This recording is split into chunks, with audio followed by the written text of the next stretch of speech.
कुछ लोग पूरी जिंदगी लगे रहते हैं कमाने के लिए। धन पैसा वही सर्वोपरि होता है उनकी जिंदगी में।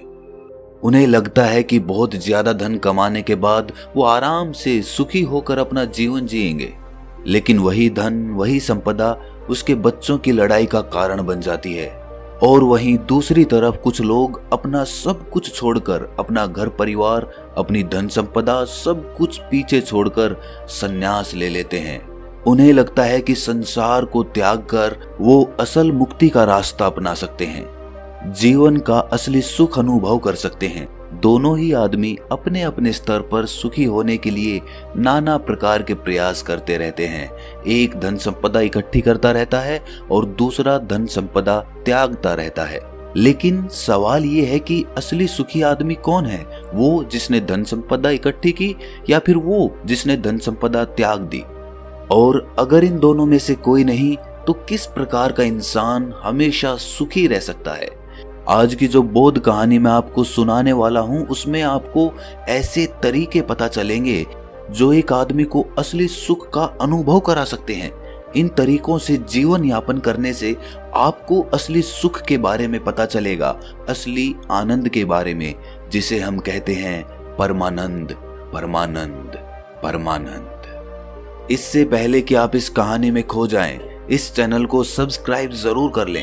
तो चलिए कहानी शुरू करते हैं। जब किसी के घर में वैरागी मन का बच्चा पैदा हो जाए तो घर वालों को बहुत चिंता हो जाती है। घर वाले सोचते हैं कि ये संसार में कैसे जिंदा रहेगा, कैसे धन कमाएगा, कैसे अपना पालन पोषण करेगा, क्योंकि वैरागी मन का बच्चा अक्सर संसार से विरक्त ही रहता है। वैराग्य का मतलब ही अपनी मस्ती में खो जाना होता है। उसका इस संसार से कुछ लेना देना नहीं रह जाता। ऐसा ही बच्चा रामचंद्र का था। रामचंद्र एक गांव में रहा करते थे। रामचंद्र का गांव वेणुवन के पास था। उन्होंने अपने जीवन में बहुत धन संपदा कमाई। वो वहां के प्रतिष्ठित सेठ हुआ करते थे। लेकिन जब उनका पुत्र हुआ तो ज्योतिषियों ने बताया कि ये बच्चा आगे चलकर वैरागी हो जाएगा। वो ये सब धन संपदा त्याग देगा और ये धन संपदा यूं ही दान में चली जाएगी। ये सुनकर रामचंद्र बहुत चिंतित हो गया। जो धन संपदा उसने इतनी मेहनत से इकट्ठी की थी वो यूं ही दान में चली जाएगी, उसका बेटा वैरागी हो जाएगा। आखिर ये धन संपदा मैंने किसके लिए इकट्ठी की है? इसका भोग कौन करेगा? लेकिन जैसे तैसे रामचंद्र ने ज्योतिषियों से कुछ तरीके पूछ लिए कि वो अपने बच्चे को कैसे वैरागी बनने से रोक सकता है। ज्योतिषियों ने भी उन्हें कुछ तरीके बताए जिसके द्वारा वो श्याम को, यानी उनका बेटा, उसको वैरागी बनने से रोक सके। धीरे धीरे समय बीतता रहा और दुनिया अपने चलन से चलती रही।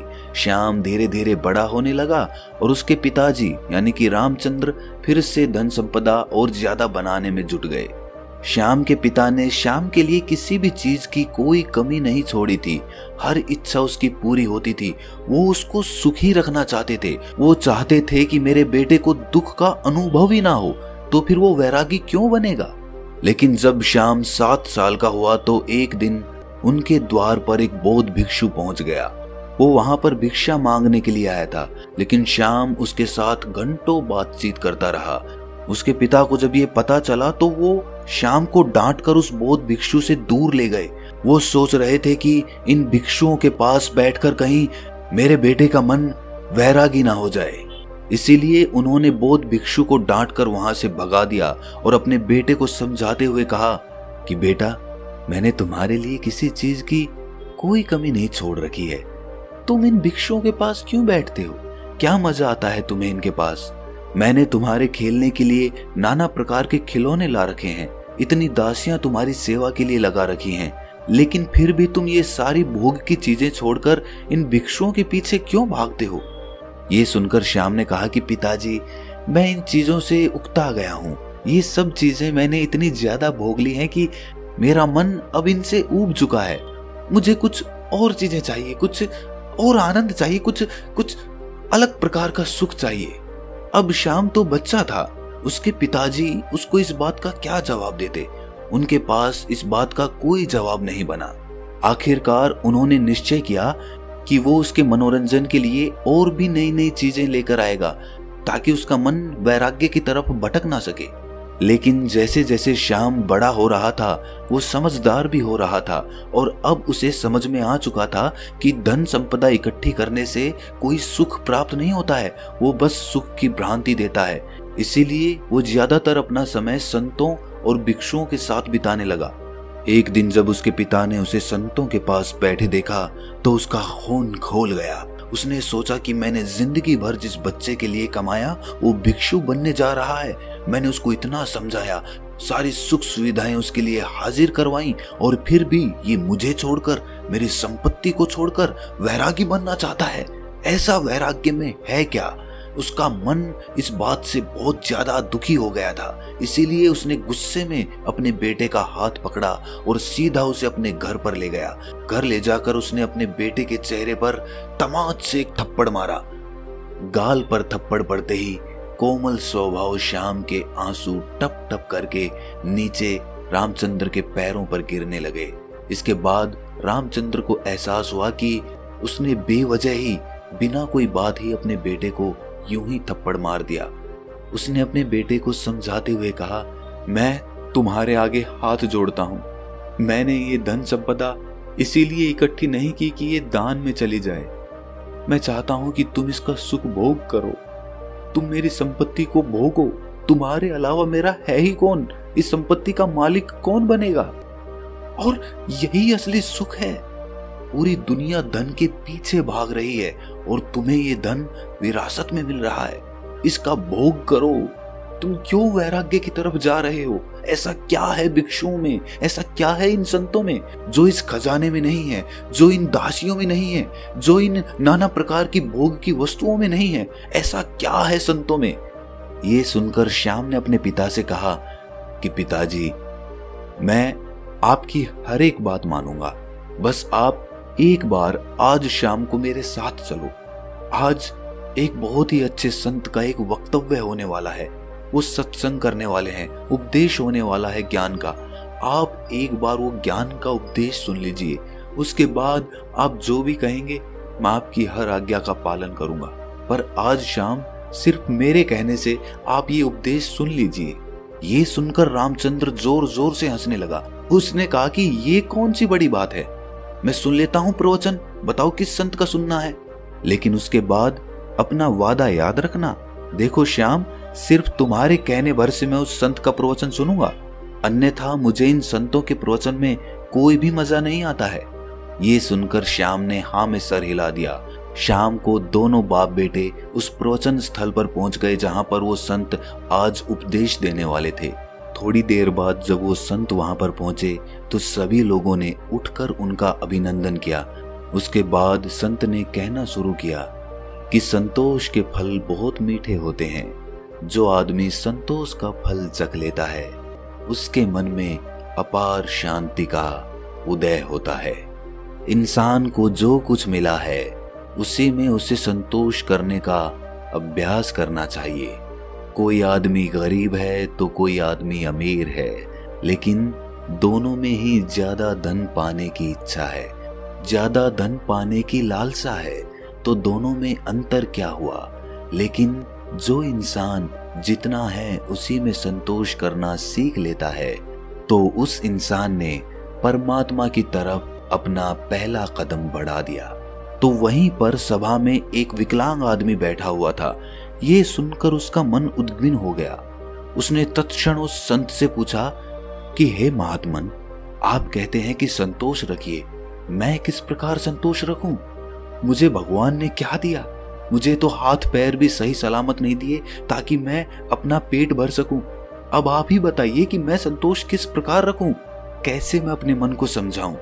ये सुनकर उस संत ने मुस्कुराते हुए कहा कि बनते, असंतोष रखने से क्या तुम अपने हाथ पैर वापस पा सकते हो? ठीक है, मैं कहता हूं कि तुम संतोष मत रखो, तो उससे क्या फर्क होगा, क्या भेद पड़ेगा?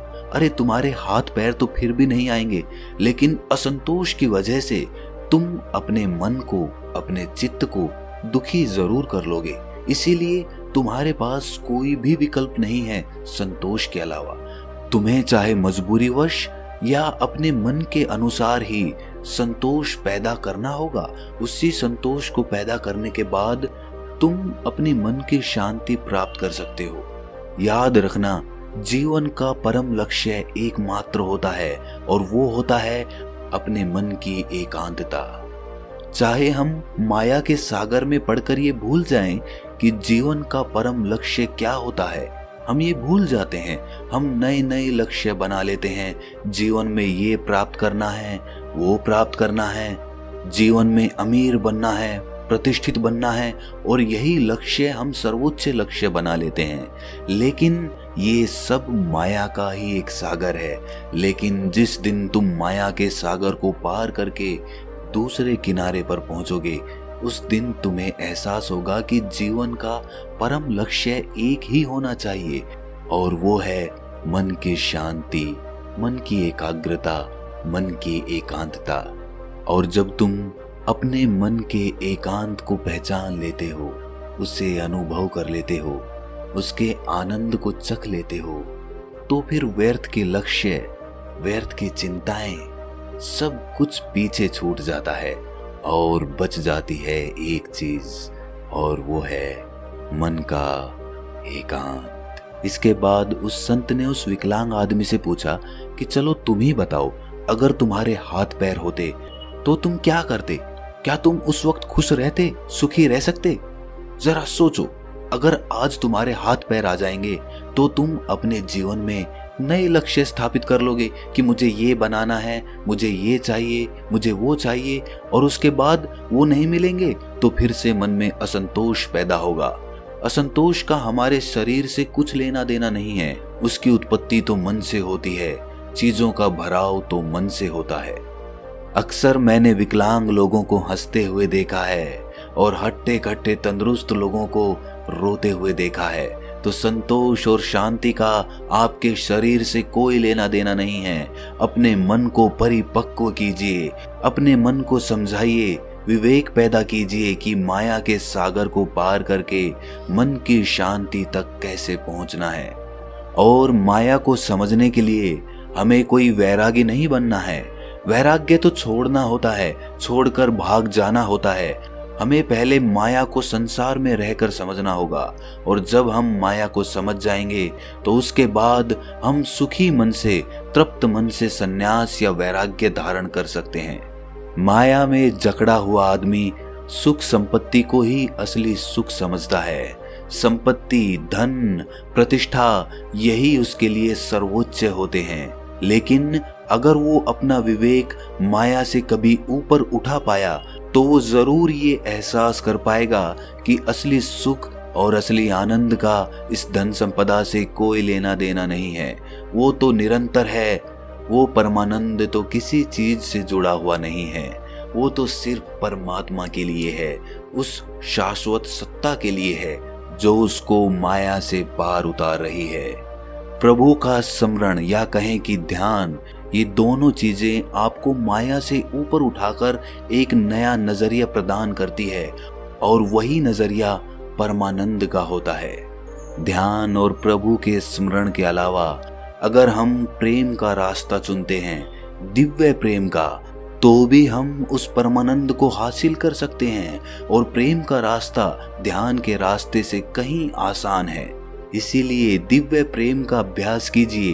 वो प्रेम जो किसी चीज से जुड़ा हुआ नहीं है, जो स्वतंत्र है, जो आजाद है, जो सभी प्राणी मात्र के लिए है। 3 रास्ते जो माया से ऊपर उठाकर परमानंद की स्थिति प्रदान करते हैं, ध्यान, प्रेम और प्रभु का स्मरण। आप कोई भी रास्ता अपना सकते हैं, सभी रास्ते एक ही मंजिल पर पहुंचते हैं। आज की युवा पीढ़ी अक्सर अपना समय गीत सुनने में लगा देते हैं, फिल्मी गीत, सिनेमा इत्यादि में अपना समय बिताते हैं। लेकिन हमारे पूर्वज हुआ करते थे जो सुबह और संध्या दोनों वक्त आरती और भजन किया करते थे, ढोल बजाते थे, कुछ लोग गाते थे और साथ मिलकर भजन कीर्तन किया करते थे। एक सत्संग होता था। लेकिन आज की युवा पीढ़ी इन सब चीजों को पीछे छोड़ चुकी है। भजन, आरती, कीर्तन, सत्संग इत्यादि करने से क्या होता है? आप उन लोगों को अंधविश्वासी कहते हैं। क्या आपको इसके पीछे का विज्ञान पता है कि भजन कीर्तन करने से मन के कौन से द्वार खुलते हैं? चलिए मैं आपको बताता हूँ। जब भी हम कोई भजन कीर्तन करते हैं, उसमें शामिल होते हैं, तो उसमें हमारा चित्त शामिल हो जाता है।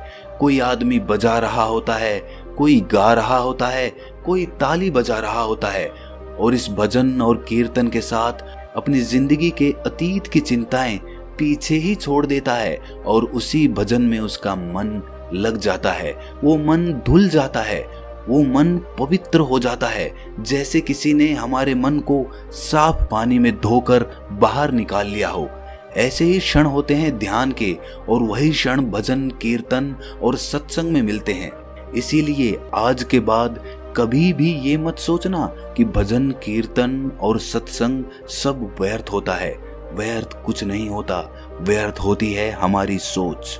इसीलिए युवा पीढ़ी से मेरी गुजारिश है कि भजन कीर्तन और सत्संग या ध्यान, प्रेम इत्यादि में अपना समय बिताएं, इनके बारे में समझें, ताकि आप अपने मन के परमानंद के द्वार को खोल सकें, एक अद्भुत आनंद अनुभव कर सकें। उसमें मेरा कोई फायदा नहीं है, ना ही मेरा कोई नुकसान है। मैं तो बस ये चाहता हूँ कि जो स्वाद मैंने लिया, जो स्वाद मैंने चखा, जो मुझे अच्छा लगा, वो दूसरे लोग भी चख सकें, वो भी उसका स्वाद उठा सकें। ये भजन कीर्तन सत्संग वगैरह आप अपने घर पर भी कर सकते हैं, अपने दोस्तों के साथ भी कर सकते हैं। जो समय आप गप्पे लड़ाने में लगाते हैं, वही समय आप कुछ नई कला सीखने में लगा सकते हैं। आप ढोल बजाना सीख सकते हैं, आप कोई भजन याद करके उसको गाना सीख सकते हैं। इससे आपकी कला तो निखरेगी ही, साथ ही आपके मन भी धुल जाएंगे। उनको एक अभूतपूर्व शांति का अनुभव होगा, एक प्रेम का उदय होगा, परमात्मा का द्वार खुलेगा। आखिर में एक बात कहना चाहता हूँ कि अमीर और गरीब दोनों में कोई भेद नहीं है। जब तक आदमी माया के सागर को पार करके परमानंद की अनुभूति नहीं ले लेता, और जिस आदमी ने परमानंद की अनुभूति ले ली, ना तो वो गरीब रहता है और ना ही वो अमीर रहता है। वो सम्राट बन जाता है, क्योंकि उसने वो चीज अनुभव की है जो एक अमीर और गरीब दोनों में से कोई नहीं कर पाया।